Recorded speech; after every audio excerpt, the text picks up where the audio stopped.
കൊലോസ്യ ലേഖനങ്ങളിൽ വളരെ പ്രധാനപ്പെട്ട ഒരു ലേഖനമാണ്. ഈ കൊലോസ്യ ലേഖനം എഴുതിയത് എന്തിനാണെന്ന് ചോദിച്ചാൽ, എല്ലാ ലേഖനങ്ങളും നല്ല ഉദ്ദേശത്തോടാണ് എഴുതിയത്. എങ്കിലും ഇതിൻ്റെ എഴുത്തിൻ്റെ പ്രധാനപ്പെട്ട ഉദ്ദേശം 1:28 വായിച്ചു. അവനെ ഞങ്ങൾ അറിയിക്കുന്നതിൽ ഏത് മനുഷ്യനെയും ക്രിസ്തുവിൽ തികഞ്ഞവനായി നിർത്തണം. അതിനായി ലേഖനം എഴുതിയിരിക്കുന്നത്. എന്ന് പറഞ്ഞാൽ രക്ഷിക്കപ്പെട്ട് കഴിഞ്ഞാൽ ആ അനുഭവത്തിൽ തന്നെ ഒതുങ്ങിക്കൂടുകയല്ല, തികഞ്ഞവരാകണം. സ്തോത്രം. രക്ഷിക്കപ്പെട്ടു, പെടാൻ പറഞ്ഞു, പെട്ടു, ഇനിയിപ്പോൾ എന്നാ ചെയ്യുന്നത്? പെട്ടുപോയി, അല്ലാതെ എന്താ? അതല്ല, ഓരോ ദിവസവും ആത്മീക വിഷയത്തിൽ വളർച്ച പ്രാപിച്ച് തികഞ്ഞവരാകണം. പൗലോസ് പത്രോസും ഒക്കെ കൊടുത്ത പ്രയോഗമുണ്ട്, ഉണർന്നിരിപ്പീൻ.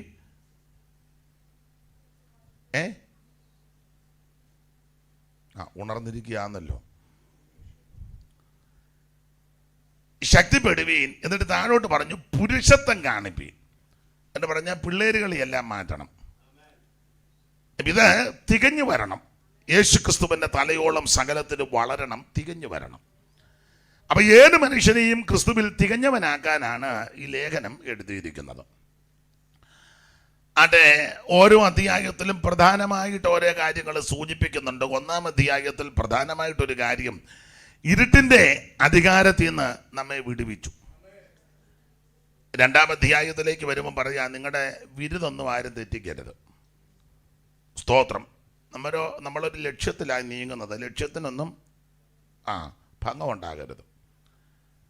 3-ാം അധ്യായത്തിൽ വന്നപ്പോൾ പൗലോസ് പറഞ്ഞു, ക്രിസ്തു ഇരിക്കുന്ന ഇടമായ ഉയരത്തിലുള്ളത് അന്വേഷിക്കണം, ചിന്തിക്കണം.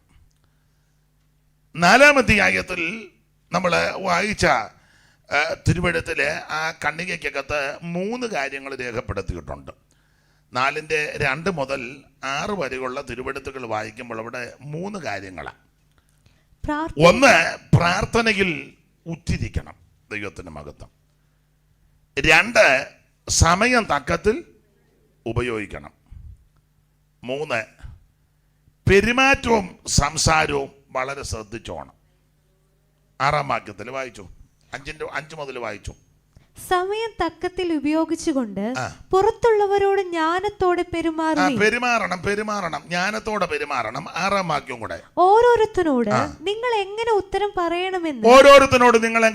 പറയണമെന്ന് അറിയേണ്ടതിന് നിങ്ങളുടെ വാക്ക് എപ്പോഴും കൃപയോട് കൂടിയതും ഉപ്പിനാൽ രുചി വരുത്തിയതുമായിരിക്കട്ടെ. അപ്പോൾ 4-ാം അധ്യായത്തിന്റെ 2 മുതൽ 6 വരെയുള്ള തിരുവെഴുത്തുകളിൽ പ്രധാനമായിട്ട് 3 കാര്യം എടുത്തു പറയുക. 1, പ്രാർത്ഥനയിൽ ഉറ്റിരിക്കണം. 2, സമയം തക്കത്തിൽ ഉപയോഗിക്കണം. 3, സംസാരവും പെരുമാറ്റവും വളരെ ശ്രദ്ധിച്ചോണം. വിശേഷിച്ച് പെന്തിക്കോസുകാർ അതെ ഓടിച്ച് ചില കാര്യങ്ങൾ പറഞ്ഞ് എടുത്ത വാക്യത്തോട് കൂറ് പുലർത്തി ചില കാര്യം ചിന്തിക്കാം. 1-ാം അധ്യായത്തിൽ ഇരുട്ടിന്റെ അധികാരത്തിൽ നിന്ന് ദൈവം എന്നെയും നിങ്ങളെയും വിടുവിച്ചു. അതാ ഏറ്റവും വലിയ ഭാഗ്യം. ഇരുട്ട് എന്ന് ഉദ്ദേശിക്കുന്നത് പ്രത്യേകമായിട്ട് 3 കാര്യങ്ങളുണ്ട്. 1, പാപം, അത് ഇരുട്ടിന് നടുലായിട്ട് പാപം. 2, നിത്യ നരകം, ഇരുട്ട. 3, പിശാച്, ഇരുട്ടിന്റെ അധികാരം. അപ്പോൾ പിശാച്, പാപം, പിശാച്, നിത്യനരകം. അതിൽ നിന്നാണ് എന്നെയും നിങ്ങളെയും യേശുക്രിസ്തു മുഖാന്തരം ദൈവം രക്ഷിച്ചത്.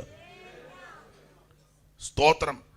ഇരുട്ടിന്റെ നിഷ്ഫല പ്രവർത്തികൾ വിട്ടു നാം, ഇരുട്ടിന്റെ നിഷ്ഫല പ്രവർത്തികൾ വിട്ടു നാം, ഒളിയിൻ സർവായുധ വർഗം ധരിക്കണം, ഒളിയിൻ സർവായുധ വർഗം ധരിക്കണം.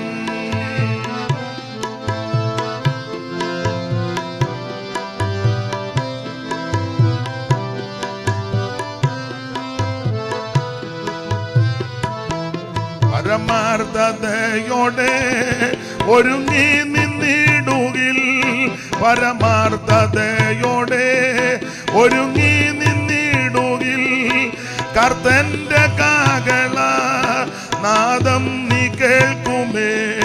കർത്തന്റെ കാഹള നാദം നീ കേൾക്കുമേ. കാലങ്ങൾ തീരുമേ വാതിലടയുമേ. കാലങ്ങൾ തീരുമേ വാതിലടയുമേ. ഇരുലോകം മൂടുമേ പരിതാപം ഏറുമേ. ഇരുലോകം മൂടുമേ പരിതാപമേറുമേ. ഇരുട്ടിന്റെ നിഷ്ഫലം പ്രവർത്തികൾ വിട്ട് നാം. ഇരുട്ടിന്റെ നിഷ്ഫലം പ്രവർത്തികൾ വിട്ടു നാം. ഒളിയിൻ സർവായുധ വർഗം ധരിക്കണം. ഒളിയിൻ സർവായുധ വർഗം. കരമുയർത്തി ദൈവത്തിന് മഹത്വം കൊടുക്കാം. അപ്പോൾ ഇരുട്ടിന്റെ അധികാരത്തിൽ നിന്ന് ദൈവം ക്രിസ്തുവേശു മുഖാന്തരം നമ്മെ വിടുവിച്ചു എന്ന് പറഞ്ഞാൽ പാപത്തിൽ നിന്ന്, പിശാചിന്റെ പിടിയിൽ നിന്ന്, നിത്യ നരകത്തിൽ നിന്ന് നമുക്ക് രക്ഷപ്പെടും. ഈ ആയുസ് ലഭിച്ച ഏറ്റവും വലിയ ഭാഗ്യവത. സ്തോത്രം. ഏറ്റവും വലിയ വിശേഷത അതാ. അതെ, അധികം വിവരിക്കുന്നില്ല. ഇരുട്ടിന്റെ അധികാരത്തിൽ നിന്ന് നമ്മെ വിടുവിച്ചു. സ്നേഹസ്വരൂപനായ പുത്രന്റെ രാജ്യത്തിലാക്കി വെച്ചു. ഇനി നിരാശയും ഭാരവും തളർച്ചയും ക്ഷീണവും ഒന്നും ഉണ്ടാകരുത്. ഇരിക്കേണ്ട സ്ഥലത്താണ് നമ്മളെ കൊണ്ടുവന്ന് ഇരുത്തിയിരിക്കുന്നത്. എഫേസ്യ ലേഖനത്തിൽ പറഞ്ഞ സ്വർഗത്തിൽ ഇരുത്തിയിരിക്കുന്ന ഇതിപ്പൊന്നും കണ്ടാൽ തോന്നുകയല്ല, എന്നാലും വന്നിരിക്കുന്നല്ലോ. സ്വർഗത്തിൽ ഇരുത്തിയിരിക്കുക. 1-ാം അധ്യായത്തിൽ. 2-ാം അധ്യായത്തിൽ പൗലോസ് പറയാ, വിരുത് തെറ്റരുത് കേട്ടോ. തത്വജ്ഞാനവും വഞ്ചനയും ഒക്കെ കൊണ്ട് ആൾക്കാർ നിങ്ങളെ കശക്കും, വലിയ വകുപ്പൊക്കെ പറയും, അപ്പടി ഇപ്പിടി എന്നൊക്കെ പറയും. അതൊന്നും കേട്ട് ഇളകരുത്. ഞാൻ എന്നെയും കൂടെ ചേർത്താ പറഞ്ഞത്. ആര് പ്രസംഗിച്ചാലും ആര് ശുശ്രൂഷിച്ചാലും വേദപുസ്തകത്തിൽ ഇല്ലാത്തത് അംഗീകരിക്കരുത്, അതിന് ആമേനും പറയരുത്. അവർ ചിലപ്പോൾ പറയും കരങ്ങൾ വീശി വീശി ഒരിക്കൽ കൂടിയ കരങ്ങൾ അടിച്ച്. അങ്ങനൊന്നും അടിക്കാൻ പോകരുത്. മനസ്സിലായില്ല? കൈയടിക്കരുതെന്നോ മറുഭാഷ പറയരുതെന്നോ പ്രാർത്ഥിക്കരുതെന്നല്ല ഞാൻ പറഞ്ഞ്. വേദപുസ്തകത്തിലില്ലാത്ത കാര്യം ആര് പറഞ്ഞാലും അതിനേലായിട്ട് കൊടുക്കരുത്. നമ്മുടെ അടിസ്ഥാനം ദൈവത്തിൻ്റെ വചനമാണ്. അപ്പൊ ഈ തത്വജ്ഞാനവും വഞ്ചനയും വാഗ്വാദവും ഒക്കെ ആയിട്ട് നിങ്ങളുടെ ബിരുദൊന്നും തെറ്റിക്കരുത്. മനസ്സിലായോ? ബിരുദ തെറ്റിക്കരുത്. നമ്മുടെ ബിരുദന്ന നമുക്ക് നിത്യതയിലെത്തണം. അതാണ് നമ്മുടെ ലക്ഷ്യം. ഈ ലോകത്തിലുള്ളതല്ല നമ്മുടെ വിഷയം. ഈ ലോകത്തിൽ ജീവിക്കുമ്പോൾ ജീവനും ഭക്തിക്കും വേണ്ടി ഇതൊക്കെ ആവശ്യമാണ്. പത്രോസ് പറഞ്ഞു, തന്റെ മഹത്വത്താലും വീര്യത്താലും നമ്മെ വിളിച്ചവന്റെ പരിജ്ഞാനത്താൽ അവന്റെ ദൈവശക്തി ജീവനും ഭക്തിക്കും വേണ്ടിയതെല്ലാം നമുക്ക് ദാനം ചെയ്തിരിക്കുക. ഒന്നുകൂടെ ഉറപ്പിച്ച് പറയാൻ, കർത്താവിനെ സേവിക്കുമ്പോൾ ആരാധിക്കുമ്പോൾ ഈ മാർഗത്തിൽ വന്ന നീ ആമല്ലേ, ഞാൻ നിങ്ങളെ ആവശ്യമുള്ളതെല്ലാം തരാം. ദൈവം വിശ്വസ്തനാ. മുന്നമേ അവന്റെ രാജ്യവും നീതിയും അന്വേഷിപ്പേൻ, അതോടുകൂടെ ഇതൊക്കെ തരുമെന്ന് വാഗ്ദത്തം നമുക്ക് തന്നിരിക്കല്ലേ. വായിച്ച് 6:33 മത്തായി. പെട്ടെന്ന് എടുക്കുന്നവർക്ക് പെട്ടെന്ന് വായിക്കാം. ആരെടുത്താലും വായിക്കാം. മോളും എടുത്തെങ്കിൽ വായിച്ചോ, വേറൊരാളെടുത്തെങ്കിലും വായിക്കാം. മുമ്പേ അവന്റെ രാജ്യവും നീതിയും അന്വേഷിപ്പീൻ, അതോടുകൂടെ ഇതൊക്കെ എന്നതൊക്കെ 25 മുതൽ വായിച്ചോ. 25 മുതൽ. അതുകൊണ്ട് ഞാൻ നിങ്ങളോട് പറയുന്നത്, എന്ത് തിന്നും, എന്ത് കുടിക്കും, എന്ത് ഉടുക്കുമെന്നോർത്ത് നിങ്ങളുടെ ജീവനായിക്കൊണ്ടും എന്തൊടുക്കുമെന്ന് ശരീരത്തിനായി കൊണ്ട് വിചാരപ്പെടരുത്. ആഹാരത്തെക്കാൾ ജീവനും ഉടുപ്പിനേക്കാൾ ശരീരവും വലുതാ. പിന്നെ ആകാശത്തിലെ പറവകളെ നോക്കി, വിതയ്ക്കുന്നില്ല, കൊയ്യുന്നില്ല, കളപ്പുരയിൽ കൂട്ടിവെക്കുന്നില്ലെങ്കിൽ സ്വർഗ്ഗസ്ഥനായ പിതാവ് അവയെ പുലർത്തുന്നു. അവയേക്കാൾ നിങ്ങൾ ഏറ്റവും വിശേഷതയുള്ളവരാ. നമ്മുടെ ഇരുമ്പന്തോട്ടം കണ്ട ഒരു വിശേഷതയില്ലെന്നും പറഞ്ഞായിരിക്കുന്നേ. ഇതുപോലൊരു ചതിവ് അല്ല. നോട്ടം വരുമ്പം കണ്ടിട്ട് ഒരു വിശേഷത, നിങ്ങൾ വിശേഷതയുള്ളവരാണ്. എന്നിട്ടും നല്ല വിശേഷതയാണ്. അവയേക്കാളൊക്കെ നിങ്ങൾ വിശേഷതയുള്ളവരാ. പിന്നെ വിചാരപ്പെടുന്നതിനാൽ തന്നെ നിങ്ങളത്തോടെ ഒരു ഗുണം കൂട്ടാൻ നിങ്ങളിൽ ആർക്കും ഒക്കത്തില്ല. പിന്നെ ഉടുപ്പിനെ കുറിച്ചൊന്നും നിങ്ങൾ വിചാരപ്പെടരുത്. സ്തോത്രം. ഇപ്പൊ അങ്ങനത്തെ വിചാരം വലിയ ഇഷ്ടം പോലെ ഉണ്ടല്ലോ. ഇപ്പൊ ഏത് ഇടുമെന്നുള്ളതാ വിചാരം. അത് പോട്ടെ, അടുത്ത വാക്യമായിരുന്നു. വയലിലെ താമര എങ്ങനെ വളരുന്നു എന്ന് വയലിലെ താമര എങ്ങനെ വളരുന്നു എന്ന് നിങ്ങൾ നിരൂപിക്കണം. പിന്നെ അവ അധ്വാനിക്കുന്നില്ല, നൂൽക്കുന്നൊന്നുമില്ല. എന്നാൽ ശലോമോൻ പോലും തന്റെ സർവ്വമഹത്വത്തിലും ഇവയിൽ ഒന്നിനോളം ചമഞ്ഞിരുന്നില്ല. വയലിലെ കുസുമങ്ങൾ വിടരുന്നു, കാല് വിലസുന്നു പല നിറമതിൻ പൊട്ടിച്ചാരെ. ശലോമോനും അറിയുവാൻ കഴിഞ്ഞില്ലതാലെ പരനെ മേഘം ശരണമാക്കി മരുവിടണം ധരണിയിൽ.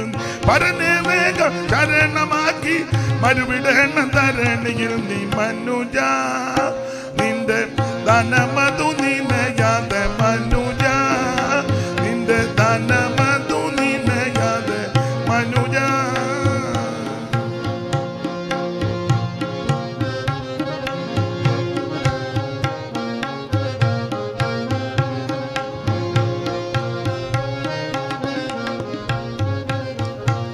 അപ്പോൾ ശലോമോൻ പോലും വായിച്ച മോളെ, ശലോമോൻ പോലും തന്റെ സർവ്വമഹത്വത്തിലും ഇവയിൽ ഒന്നിനോളം ചമഞ്ഞിരുന്നില്ല എന്ന് ഞാൻ നിങ്ങളോട് പറയുന്നു. ഇന്നുള്ളതും നാളെ അടുപ്പിലിടുന്നതുമായ വയലിലെ പുല്ലിനെ ഇങ്ങനെ ദൈവം ചമയിപ്പിക്കുന്നു എങ്കിൽ അല്പവിശ്വാസികളെ നിങ്ങളെ എത്രയധികം എന്ന് പറഞ്ഞാൽ, നിന്നെ പുലർത്താൻ ദൈവം വിശ്വസ്തനാ, നിന്നെ പരിപാലിക്കാൻ ദൈവം വിശ്വസ്തനാ, നിന്നെ അവൻ കാത്ത് സൂക്ഷിക്കുവാൻ ദൈവം വിശ്വസ്തനാ, എന്റെയും നിങ്ങളുടെ ആവശ്യങ്ങൾ അറിഞ്ഞ് പ്രവർത്തിക്കുവാൻ ദൈവം വിശ്വസ്തനാ. വിചാരപ്പെടരുത്, ചിന്താഭാരം ഉണ്ടാകരുത്, നിരാശപ്പെട്ടു പോകരുത്. ആമെ പുലർത്തുവാനും പരിപാലിക്കുവാനും ആമെ പോറ്റുവാനും നമ്മുടെ ദൈവം വിശ്വസ്തൻ. അടുത്ത വാക്യം. ആകയാൽ നാം എന്ത് തിന്നും, എന്ത് കുടിക്കും, എന്തുടുക്കും എന്നിങ്ങനെ നിങ്ങൾ വിചാരപ്പെടരുത്. ശ്രദ്ധിക്കുക, മുന്നമേ അവന്റെ രാജ്യവും നീതിയും അന്വേഷിപ്പീൻ, അതോടുകൂടെ ഇതൊക്കെ എന്ന് പറഞ്ഞാൽ ഉണ്മാനും ഉടുക്കാനും കുടിക്കാനും ഒക്കെ തരുവാൻ ദൈവം വിശ്വസ്തനാ. അല്ല, ഇതുവരെ തന്നല്ലോ, ഇനിയും തരാൻ ദൈവം വിശ്വസ്തനാ. അവിടെ ഭാഗം പെടുക. അപ്പോൾ ശ്രദ്ധിക്കുക, നമുക്ക് ആവശ്യമുള്ളതെല്ലാം ദൈവം തരും, നിരാശപ്പെട്ടു പോകരുത്. ഒരു കാര്യം, തത്വജ്ഞാനവും വഞ്ചനയും വാഗ്വാദം കൊണ്ടാരും നിങ്ങളെ തെറ്റിക്കരുത്, ബിരുദ തെറ്റിക്കരുത്. നമുക്കൊരു പ്രത്യാശ കൊണ്ട് ബിരുദുണ്ട്, അതാണ് നമ്മുടെ ലക്ഷ്യം, അതാ അവിടെ എത്തണം. അത് ആ 2-ാം അധ്യായത്തിൽ കർക്കശമായി പറഞ്ഞേച്ച് 3 പറയുക, ക്രിസ്തു ഇരിക്കുന്ന ഇടമായ ഉയരത്തിലുള്ളത് അന്വേഷിക്കുകയും ചിന്തിക്കുകയും ചെയ്യണം. 3-1 വായിച്ചേ.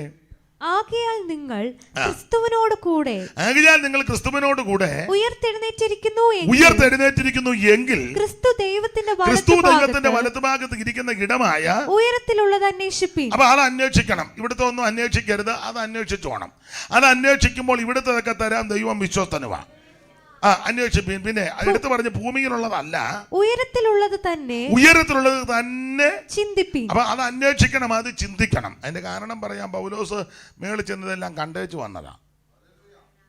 ക്രിസ്തുവിലൊരു മനുഷ്യനെ അറിയുന്നു, 14 കൊല്ലം മുമ്പ് 3-ാം ദുർഗത്തോളം എടുക്കപ്പെട്ടു, പരദീസോളം എടുക്കപ്പെട്ടെന്നാ. ശരീരത്തോടോ ശരീരം കൂടാതെയോ ദൈവം അറിയുന്നു.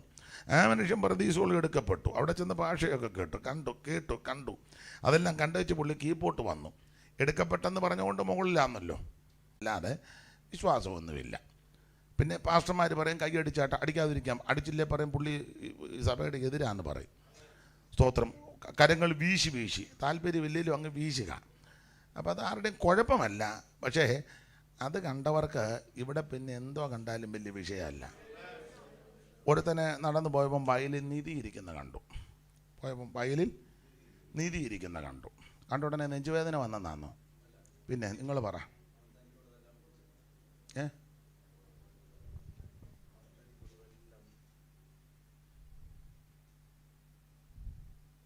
നിങ്ങൾ എന്നെ കൊണ്ട് തന്നെ പറയിപ്പിക്കാനിരിക്കുക. ആയിക്കോട്ടെ. ഒരുത്തൻ വയലിൽ കൂടെ പോയപ്പോൾ വയലിൽ നിധി ഇരിക്കുന്ന കണ്ടു. അല്ലല്ല, നന്നായിട്ടൊന്ന് പറ. അവിടെ ഒരു പദമുണ്ട്. അല്ലല്ല, ഒരു പദമുണ്ട്, അത് പറയാനാ. അതാരാ പറഞ്ഞേ? കൈവ കണ്ട ഉടനെ ഇവന് സന്തോഷമുണ്ടായി. സ്തോത്രം. അവൻ നടന്നു പോയപ്പോൾ വയലിൽ നിധി ഇരിക്കുന്ന കണ്ടു, സന്തോഷിച്ച്. അങ്ങനെ എഴുതിയേക്കുന്നത്. അല്ല, നെഞ്ചിന് വേദന വന്നെന്നല്ല.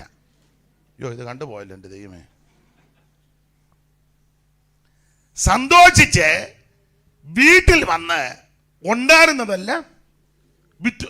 എൻ്റെ ഭാഷ പറഞ്ഞ് കിട്ടിയ വിലയ്ക്ക് വിറ്റു. ഇത് കിട്ടിയ വിലയ്ക്ക് വിൽക്കാൻ കാര്യം അത് കണ്ടതുകൊണ്ടാണ്. അത് ശരിയായി കണ്ടവന് ഇവിടുത്തതിനോടൊന്നും വലിയ പ്രതിബദ്ധതയില്ല. എൻ്റെ ഭാഷ പറഞ്ഞ ഇത് നിധി കണ്ടേച്ചവൻ ഇങ്ങോട്ട് വന്ന് സന്തോഷിച്ചാ വന്ന്. വീട്ടിൽ നിന്ന് ഇറങ്ങിയപ്പോൾ ഇച്ചിരി അതിൻ്റെ ആശയോടൊക്കെയാണ് പോയത്.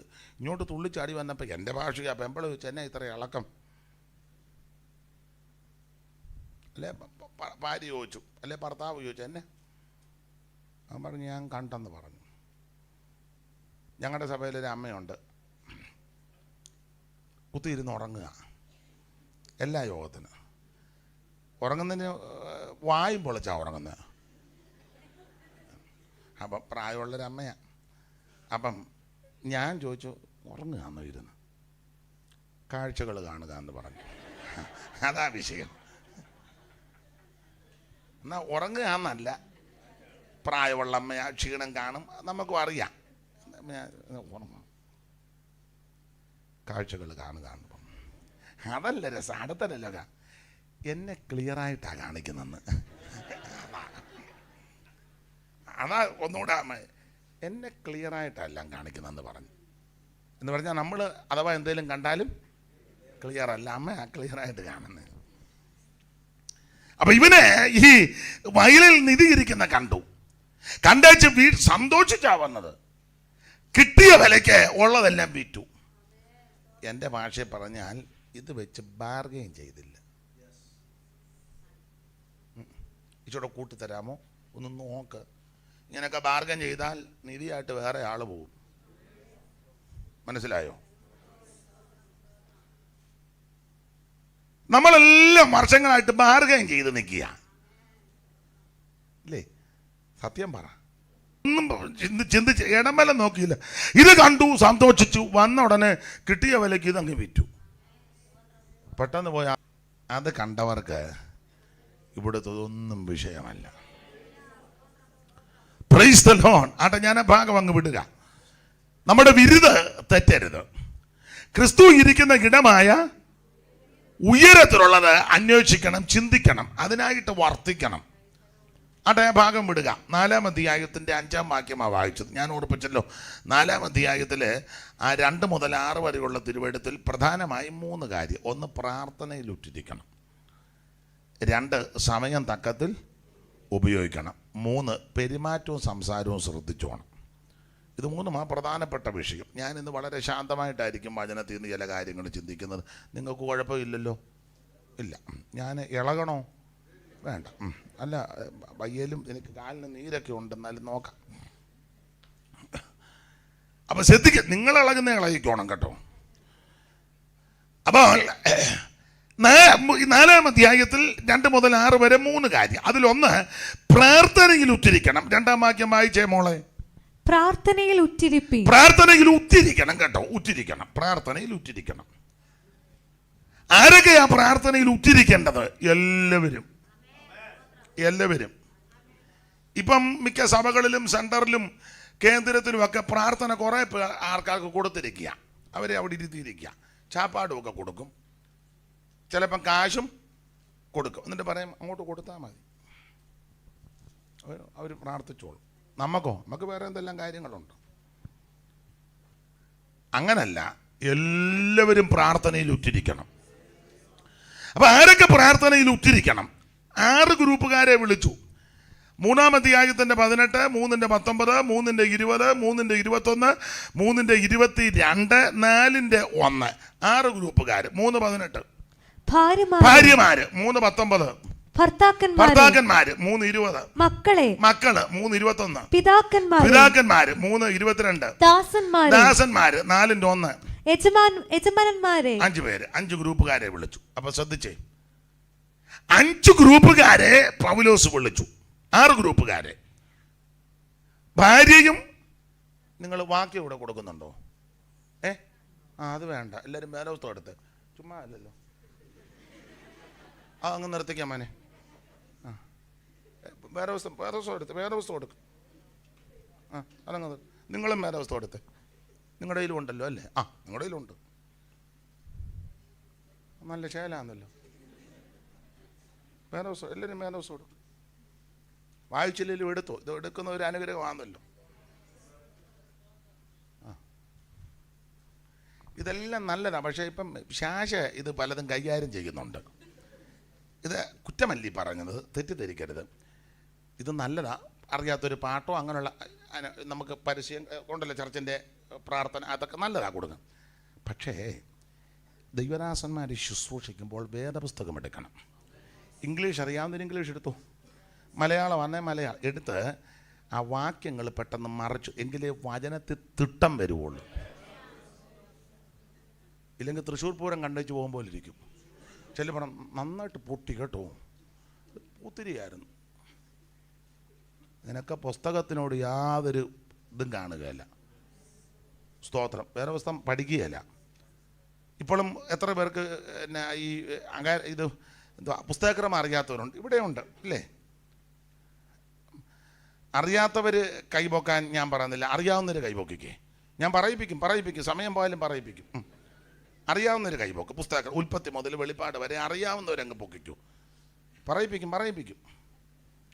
1, 2, 3. ഇച്ചിരി താമസിച്ച് ആ പാസ്റ്റർ പൊക്കിയത് എന്നാലും കുഴപ്പമില്ല. ആദ്യം പൊക്കിയതാ. ഇവർക്ക് 3-4 പേർക്ക് സഹോദരിമാരുടെ കൂട്ടത്തിലെ ഒരു കുറച്ചുകൂടെ ആൾ കൂടുതലുണ്ട്. കുറ്റമല്ല ഇതിനോട്. ഇത് ഇപ്പം ഇങ്ങനെയുള്ള ഒത്തിരി കേസുകളുണ്ട്. അതുകൊണ്ടാണ്, ഒരു കേസ് തന്നെ അല്ല. പിണക്കമൊന്നും ഉണ്ടാകരുത്. വേദപുസ്തകം മറിച്ച് എടുത്ത് വായിച്ച് തിട്ടമാക്കണം. അപ്പോൾ അത് നമുക്ക് വലിയ അനുഗ്രഹമാണ്. ആട്ടെ, പറയിപ്പിക്കുന്നില്ല. ഇപ്പം നിങ്ങൾ ചോദിക്കും, എന്നാൽ പോക്കേണ്ടതായിരുന്നെന്ന്. നിങ്ങളോടും ചോദിക്കുന്നില്ല. ജേസന് അറിയാമെന്ന് എനിക്കറിയാം. യവൻ തെറ്റിക്കും. അവൻ്റെ ഇരിപ്പ് കാണുമ്പോൾ എനിക്കറിയാം അവൻ തെറ്റിക്കും. അദ്ദേഹത്തെ പറ്റി എനിക്ക് വലിയ തിട്ടമില്ല. ചിലക്ക് അറിയാമെങ്കിലും പൊക്കുകയില്ല. അയ്യോ, അയാൾ ബോധമുള്ളവനല്ല, അഥവാ എന്തെങ്കിലും തെറ്റിയ അയാൾ മനുഷ്യനെ നാണം കെടുത്തുന്നവനാ. പൊക്കിയില്ലെന്നേ ഉള്ളു, വെറുതെ അല്ല. അങ്ങനെ ചിന്തയുള്ളവരും പൊക്കാത്തവരുണ്ട്.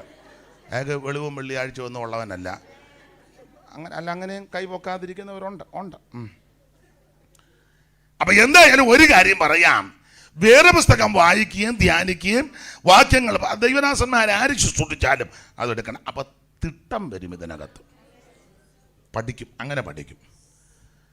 അതെ. അപ്പോൾ പ്രാർത്ഥനയിൽ ഉദ്ധരിക്കണം. ആരൊക്കെ ഉദ്ധരിക്കണം? 3:18, 3:19, 3:20, 3:21, 3:22, 4:1. ഈ 6 വാക്യത്തിൽ 6 ഗ്രൂപ്പുകാരെയാണ് വിളിച്ചത്. 3:18 വായിച്ചേ മോളെ. ഭാര്യമാരെ വിളിച്ചു, കണ്ടോ? അപ്പൊ ഭാര്യ പ്രാർത്ഥിക്കണം. അടുത്തത് 19, ഭർത്താവും പ്രാർത്ഥിക്കണം. ഭാര്യയ്ക്ക് മാത്രം പ്രാർത്ഥന കൊടുത്തു നീ ഉമ്മ കലിങ്ക കയറിയിരിക്കരുത്. കുഞ്ഞന്നാമ്മ എന്തിയാ? അവള് പ്രാർത്ഥിച്ചുകൊണ്ടിരിക്കുക. നമ്മളെന്നാ പിന്നെ അവിടെ അവള് പ്രാർത്ഥിക്കട്ടെ, ഞാനിങ്ങനെ ഇവിടെ. ഭാര്യ പ്രാർത്ഥിക്കണം, ഭർത്താവും പ്രാർത്ഥിക്കണം, പിള്ളേര് പ്രാർത്ഥിക്കണം. 20 മക്കളെല്ലാം പ്രാർത്ഥിക്കണം. പപ്പായിക്കും മമ്മിക്കും പ്രാർത്ഥന കൊടുത്തേച്ച് നിങ്ങൾ വട്ട് കളിക്കാൻ പോകരുത്. പിള്ളേരും പ്രാർത്ഥിക്കണം. 21 പിതാക്കന്മാര് ആ പ്രായമായി. ഇനിയിപ്പോൾ അവര് പ്രാർത്ഥിക്കട്ടെ. ഞങ്ങളുടെ കാലമൊക്കെ കഴിഞ്ഞിപ്പോൾ ശ്വാസം മുട്ടലും ബിംബിഷ്ടവും ഒക്കെ ആയി. അല്ലല്ല, പിതാക്കന്മാരും പ്രാർത്ഥിക്കണം. അതിനകത്ത് മാതാക്കളുണ്ട്, പ്രായമുള്ളവർ. 21 പിതാക്കന്മാര് പ്രാർത്ഥിക്കണം. 22 ദാസന്മാരും പ്രാർത്ഥിക്കണം. എല്ലാവരും പ്രാർത്ഥിക്കണം. 4:1 യജമാനന്മാരും പ്രാർത്ഥിക്കണം. അപ്പോൾ എല്ലാവരും പ്രാർത്ഥനയിൽ ഉത്തിരിക്കണം. ഈ ഉപവാസവും പ്രാർത്ഥനയും അതിന് വീണ്ടും മുഖാന്തരമായി തീരട്ടെ. ഭാര്യ പ്രാർത്ഥിക്കണം, ഭർത്താവും പ്രാർത്ഥിക്കണം, മക്കളും പ്രാർത്ഥിക്കണം, മാതാപിതാക്കൾ പ്രാർത്ഥിക്കണം, ദാസന് യജമാനന് എല്ലാവരും പ്രാർത്ഥനയിൽ ഉത്തിരിക്കണം. അപ്പോൾ 4:2 പറയുക പ്രാർത്ഥനയിൽ ഉത്തിരിക്കണം. പ്രാർത്ഥന ഉത്തിരിക്കണം. ഇനി വേറെ കാര്യമുണ്ട്. ഈ പ്രാർത്ഥിക്കുമ്പോൾ നമുക്ക് ചില കടമകളും ഉത്തരവാദിത്വവും കർത്തവ്യവുമുണ്ട്. അത് ചെയ്തു വെച്ച് വേണം പ്രാർത്ഥിക്കാൻ. ചുമ്മാ കയറി പ്രാർത്ഥിക്കരുത്. സ്തോത്രം. നമുക്ക് ചില കടമകളില്ലേ, ഉത്തരവാദിത്വമുണ്ട്. ഭാര്യയ്ക്ക്, ഭർത്താവിന്, മക്കൾക്ക്, മാതാപിതാക്കൾക്ക്, ദാസന്, യജമാനൊക്കെ ചുമതലകളുണ്ട്. അത് നമ്മളാൽ ആവും വിധം ചെയ്യണം. വേണ്ടേ? ഞാൻ അങ്ങനെ പറയുന്നു, നമ്മളാലാവും വിധം. എല്ലാവർക്കും ഒരേപോലല്ല പ്രാർത്ഥിയൊന്നും അല്ല. അത് ഞാൻ പറയുമ്പോൾ ഞാൻ പറയാറുണ്ട്, ഈ വിവാഹ ശുശ്രൂഷയിലെ ആൾക്കാരെ എന്തുവാ അവരെ ഒന്നുകൂടെ ചതിക്കുക. ചിലർ ഉഭയസമ്മതത്തിൻ്റെ ഉടമ്പടി വാചകം ചൊല്ലിക്കൊടുക്കുമ്പോഴേ, ഞാൻ ഇത് ഏതോ അപ്പച്ചൻ ചെയ്ത് വെച്ചതാ, അതെ, പിന്നെ നമ്മൾ അത് തന്നെ അപ്പം ഞാൻ പറയാനുണ്ട്, ഉഭയസമ്മതത്തിൻ്റെ ഉടമ്പടി വാചകം ചൊല്ലിക്കൊടുക്കുമ്പം നിങ്ങൾ ഇഷ്ടമുണ്ട് യോജിച്ചാൽ മതി. ഒരു ഭർത്താവിൻ്റെ എല്ലാ കടമകളും നിർവഹിച്ചു. അതൊന്നും ആരും നിർവഹിക്കുന്നില്ല. ഉണ്ടെങ്കിൽ കൈ പൊക്കിക്കേ. കല്യാണം കഴിച്ചിട്ട് 20, 30, 50 കൊല്ലമായല്ലോ. എല്ലാ കടമയും ഞാൻ തിരിഞ്ഞേക്കാൻ കൈ പൊക്കിക്കും. ഇപ്പം ഞാൻ നോക്കുന്നതുകൊണ്ടാ പൊക്കാഴിയേ വേണ്ട. ഒക്കത്തില്ല, ആർക്കും ഒക്കത്തില്ല. ഒരു ഭാര്യയുടെ എല്ലാ കടമകളും ഒക്കുന്നുണ്ടോ? എന്തേലും വാ തുറന്ന് പറ. ആരെ കൊണ്ട് ഒക്കത്തില്ല. നമ്മളാലാവും വിധം അതേ ഒക്കൂ. രോഗിയായ ഭാര്യ കാണും, രോഗിയായ ഭർത്താവ് കാണും, ക്ഷീണമുള്ളവർ കാണും, കഴിവ് കുറഞ്ഞവർ കാണും, കഴിവ് കൂടിയവർ. അപ്പം എല്ലാവർക്കും ഒരു ഭാര്യയുടെ ഭർത്താവിൻ്റെ എല്ലാ കടമകളും നിവർത്തിക്കാൻ ചിലപ്പോൾ ഒത്തെന്ന് വരികയില്ല. അതുകൊണ്ട് ഞാൻ പറയാറുണ്ട്, ഇഷ്ടമുണ്ടെ ചോദിച്ചാൽ മതി, ദൈവകൃപയിൽ ആശ്രയിച്ച ഒരു ഭർത്താവിൻ്റെ കടമകളെല്ലാം എന്നാലാവും വിധം ഒരു ഭാര്യയുടെ കടമകൾ അങ്ങനെ ഒക്കുവുള്ളു എന്ന് പറഞ്ഞ പോലെ ഇവിടെ പ്രാർത്ഥനയിൽ ഉച്ചരിക്കുന്നവരോട് പറയാം, എല്ലാ കാര്യങ്ങളും 100% ചെയ്യാൻ ഒക്കുമെന്ന് എനിക്ക് തോന്നുന്നില്ല. അങ്ങനെ ആരെയാലും ഉണ്ടെങ്കിൽ അവരെ അഭിനന്ദിക്കുന്നു. അങ്ങനെയുള്ളവർ യോഗം കഴിഞ്ഞ് എൻ്റെ അടുക്കൽ ഒന്ന് വരണം. പക്ഷേ ഞാൻ എല്ലാ കടമകളും ഈ സെക്കൻഡ് വരെ പാലിച്ചാണ് നിൽക്കുന്നത്. അത് അവരെ കുഴയ്ക്കാനല്ല, എനിക്ക് ആ കാര്യങ്ങളുടെ വിധം ഒന്നറിയാൻ, എങ്ങനെയാണ് ഇതെല്ലാം ഒപ്പിക്കുന്നെന്ന് ഒന്നറിയാൻ വേണ്ടിയല്ലാതെ നിങ്ങളെ കൊച്ചാക്കാനല്ല. ദൈവത്തെ അങ്ങനെയുള്ളവർ പോകരുത്. സമയം പോയാലും എന്നെ ഒന്ന് വന്ന് കണ്ടേച്ചേ പോകാവും.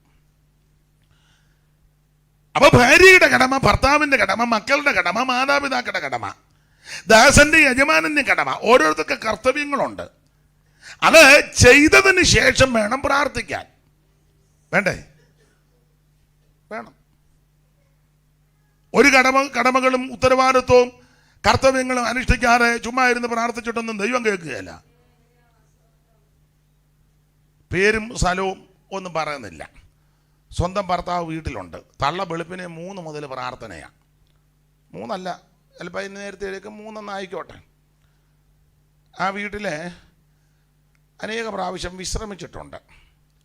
അപ്പോൾ ഈ പ്രാർത്ഥനാ ശബ്ദം കേൾക്കാം. 3:30, 4 മുതൽ ഇന്ന് പ്രാർത്ഥിക്കും. അങ്ങേർക്ക് ഷുഗറും അസ്വസ്ഥതയും പ്രയാസമൊക്കെ ഉള്ളതാണ്. പുള്ളി എഴുന്നേറ്റ് വന്നാൽ പുള്ളിക്ക് ഇച്ചിരി വെള്ളം കിട്ടാനില്ല. ഇവരിങ്ങനെ പ്രാർത്ഥനയാണ്. നല്ലതാണ്, പ്രാർത്ഥന നല്ലതാണ്. ഒരു ദിവസം പുള്ളി സഖി കെട്ടേച്ച്, ഞാൻ പേര് മാറ്റിയാണ് പറയുന്നത്, ആ പേരല്ല, കാരണം ചിലപ്പോൾ കാണും ഇതിനകത്ത്, വെറുതെ എന്തിനാലോഗ്യം, അവിടെ മക്കളുമൊക്കെ കേട്ടാൽ പിന്നെ അതൊരു ചേർച്ചക്കേടാണ്. അതുകൊണ്ട് ഞാൻ അങ്ങ് പേര് മാറ്റുക. ഞാൻ പറയുന്ന പേരല്ല, പേര് ഞാൻ മാറ്റുക. അപ്പം പുള്ളി വന്ന് ഒരിക്കൽ പുള്ളി ഷുഗറും കൊണ്ട് അസ്വസ്ഥത, ചൂടുവെള്ളം കിട്ടിയാൽ കൊള്ളാം. ഇവരിതൊന്നും ഇവരിങ്ങനെ പ്രാർത്ഥന. അപ്പം പുള്ളിക്ക് വന്ന് പറഞ്ഞ്, എൻ്റെ സാറാമ്മ ആടിയത് മതി, രാവിലെ 3 മുതൽ പാമ്പാടും പോലിരുന്ന്. അപ്പം അമ്മാമ്മ പ്രാർത്ഥിക്കുമ്പോൾ ഹാലലൂയ എന്ന് പറഞ്ഞിങ്ങനെ ഹാലലൂയ ഉണ്ടല്ലോ ഒരു ശൈലി. പുള്ളി കുറേ നേരം നോക്കുന്നിട്ട് വെള്ളമൊന്നും കിട്ടുന്നില്ല, എടുത്തു തരുന്ന ലക്ഷണവും കാണുന്നില്ല. അപ്പം സഖി കിട്ടുന്ന മതി എൻ്റെ താറാമ്മ, വെളുപ്പിനെ 3 മുതൽ ആട്ടം തുടങ്ങിയതാണല്ലോ ഒന്ന്. മനുഷ്യൻ ദാഹം എടുത്ത് വെള്ളമില്ലാതെ പരവേശം എടുത്ത്, പ്രാർത്ഥന തെറ്റാന്നല്ല, 3 കുഴപ്പമാണെന്നുമല്ല, ആ ഭർത്താവിനോട് ചെയ്യേണ്ട ചില കടമകളുണ്ട്. അയാൾ വെള്ളം കുടിക്കാതെ തൊണ്ടയെല്ലാം വരണ്ട് ആകെ ഇവരിന്ന് ഇങ്ങനെ ചക്കാട്ടം പോലിരുന്ന്, അതുകൊണ്ടൊന്നും മെച്ചമുണ്ടാകുകയില്ല. സ്തോത്രം. ഭർത്താവ് അങ്ങനെ തന്നെ കടമകളുണ്ട്. ഭാര്യയെ സംരക്ഷിക്കണം, പിള്ളേരെ സംരക്ഷിക്കണം, കടമകളുണ്ട്. സ്തോത്രം. വേണ്ടേ? ഉണ്ട്. വീട്ടിലെ കാര്യങ്ങൾ ശ്രദ്ധിക്കണം. ഇതൊന്നും ശ്രദ്ധിക്കുന്നില്ല. എപ്പോഴും മുറി അടച്ചിട്ട് ചിങ്ങരി നാടുക. എന്തോ ചെയ്യും? അവരവിടെ ചെന്നാൽ കഞ്ഞിക്ക് അരി മേടിക്കുന്നേ. അവരുടെ പിള്ളേരുടെ കാര്യം നടക്കണ്ടേ? പ്രാർത്ഥന തെറ്റാന്നല്ല, പ്രാർത്ഥിക്കണം, എല്ലാവരും പ്രാർത്ഥിക്കണം. പക്ഷേ നമുക്ക് ചില കടമകളുണ്ട്, അത് ചെയ്ത് അനുഷ്ഠിച്ച് വെച്ച് പ്രാർത്ഥിക്കണം. ആ പ്രാർത്ഥന എഫക്റ്റാണ്. ഭാര്യ എന്തോ ചെയ്യണം? വായിച്ചേ മോളെ. മോളാന്നേലും വായിച്ചു. ഭാര്യമാര് അവരാ വായിക്കണമെങ്കിൽ മോള് വായിച്ചു. മോഡലിന്റെ വാക്യം 18. ഭാര്യമാര് ഇങ്ങോട്ട് നോക്ക്. ഭാര്യമാരെല്ലാം നോക്കാം. മോള് വായിച്ചു. നിങ്ങളുടെ ഭർത്താക്കന്മാർക്ക് കർത്താവിൽ ഉചിതമാകും വണ്ണം കീഴടങ്ങുവീൻ. അപ്പൊ ഭാര്യമാര് കർത്താവിന് ഉചിതമാകും വണ്ണം ഭർത്താവിന് കീഴടങ്ങി വെച്ച് പ്രാർത്ഥിക്കണം. അങ്ങനെയുള്ള മാന്യ സഹോദരിമാരുണ്ട്. ദൈവം അവരെ അനുഗ്രഹിക്കും. എന്നാൽ ഭർത്താവിന് കാശിന് വില കൊടുക്കാതെ ഒറ്റയടിക്ക് അയാളെ കനാലിലിട്ടേച്ച് പ്രാർത്ഥിക്കുന്ന സ്ത്രീകളും ഉണ്ട്. അയാൾക്ക് കനാലിൽ നിന്ന് കയറി വരാൻ നേരമില്ല. അഭിഷേകം പ്രാപിക്കാത്ത പുള്ളിയാന്നെ പിന്നെ പറയുകയും വേണ്ട. എന്നും കാലുമടക്കി അടിയായിരിക്കും. വരുന്ന ഉപദേശമാരോടും പറയും, അച്ഛന് വേണ്ടി പ്രാർത്ഥിക്കണം. അഭിഷേകമൊന്നും. അയാൾക്ക് അഭിഷേകം ഇല്ലാത്തത് നീ രക്ഷപ്പെട്ടു. അതെ. അപ്പൊ ഭർത്താവിൻ്റെ കടമകള്, ഭാര്യയുടെ കടമകൾ അനുഷ്ഠിക്കണം. എല്ലാം ഞാൻ വിവരിക്കുന്നില്ല. ബഹുമാനിക്കണം, കീഴ്പ്പെടണം, അനുസരിക്കണം, വിധേയത്വം ഉണ്ടായിരിക്കണം. സ്തോത്രം. വേണ്ടേ?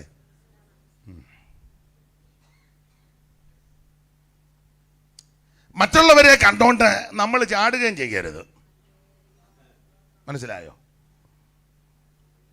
ഞാനധികം വിവരിക്കുന്നില്ല. പണ്ട് അപ്പുറത്തെ വീട്ടിലെ ഭാര്യയും ഭർത്താവും ഭയങ്കര സ്നേഹമാണ്. ഇപ്പുറത്തെ വീട്ടിലെ അമ്മാമ്മയ്ക്ക് ഇത് കണ്ടങ്ങ് സങ്കടമാണ്. പുള്ളിയോട് സ്നേഹത്തിൽ സംസാരിക്കുന്നുമില്ല പുള്ളിക്കാരിയോട്. അപ്പുറത്തെ ഭാര്യയും ഭർത്താവോട് പറഞ്ഞു, എന്നാലും എൻ്റെ അച്ചായ അപ്പുറത്തെ അങ്ങേര് അവരെ വിളിക്കുന്നത് എന്തെന്നല്ല, എപ്പോഴും ആപ്പിളെ, ഓറഞ്ച്, മുന്തിരി എന്നൊക്കെയാണ് വിളിക്കുന്നത്. അപ്പോൾ പുള്ളി പറഞ്ഞിടി അവൻ പഴക്കച്ചവടക്കാരനാണ്. നേരം വിളക്ക് മുതൽ വൈകുന്നേരം വരെ പഴം അതല്ലേ കണ്ടുകൊണ്ടൊക്കെ ഇരിക്കുന്നത്. Apple, pineapple, cherry, gooseberry. ഞാൻ ഇരുമ്പ് പണിക്കാരനല്ലേ, നിങ്ങൾക്ക് കാര്യം പിടികിട്ടി കാണും. മറ്റുള്ളവർ കാണിക്കുന്നതും ചെയ്യുന്നതുമല്ല നമ്മുടെ അടിസ്ഥാനം തിരുവചനമാണ്. കീഴ്പ്പെടണം. എന്തുവാ നിങ്ങൾ രണ്ടുകൂടെ പറഞ്ഞു? എന്തോ പറഞ്ഞു.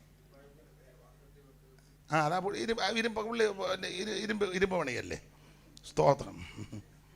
എന്ന് പറഞ്ഞാൽ അത്ര വലിയ മയമില്ലെന്നാ പറഞ്ഞ എൻ്റെ അർത്ഥം. എടി ഇങ്ങോട്ട് വന്നെടി, അതിങ്ങോട്ട് എടുക്ക്, പെട്ടെന്ന് എടുക്ക്. ഇങ്ങനെയൊക്കെ ആ പുള്ളി സംസാരിക്കുന്നത്. മറ്റേതങ്ങല്ല ആപ്പിളേ. അത് പുള്ളിക്കാരിക്ക് അങ്ങ് അതാ പറഞ്ഞ പുള്ളി എന്ത് സ്നേഹത്തിനാണ്. അവൻ പഴക്കച്ചവടക്കാരനാണ്, ഞാൻ ഇരുമ്പ് കച്ചവടക്കാരനല്ലേ. അപ്പൊ ശ്രദ്ധിക്കുക, ഓരോരുത്തർക്കും ഓരോ കടമകളും കർത്തവ്യങ്ങളുമുണ്ട്. അത് കൃത്യമായി പാലിക്കണം. ഭർത്താവ് അങ്ങനെ തന്നെ ഭാര്യയെ സംരക്ഷിക്കണം, പോറ്റി പുലർത്തണം. ഞാൻ കോഴഞ്ചേരിക്ക് പോവുക, ദൈവം നിന്നെ നടത്തും. അതാന്നാ മര്യാദ. പഞ്ചതാരയില്ല, കാപ്പിപ്പൊടിയില്ല, അരിയില്ല കഞ്ഞി വെക്കാൻ. ഞാൻ കോഴഞ്ചേരിക്ക് പോവുക, നീ വിശ്വസിച്ച് പ്രാർത്ഥിക്കാൻ. അതല്ല, കടമകളുണ്ട്, ചെയ്തു കൊടുക്കണം. ഞാൻ ഇത്രയും പറഞ്ഞത് ആ ഭാഗം അങ്ങ് വിടുക. ചിലരുടെ മുഖത്തിനും ഭാവത്തിനും വ്യത്യാസം കാണുന്നു. വെട്ടവിഞ്ഞോട്ട് അടിക്കുന്നെങ്കിൽ എനിക്ക് കാണാം. അതുകൊണ്ട് ആ ഭാഗത്ത് നിൽക്കുന്നില്ല. ദൈവത്തിന് മഹത്വം.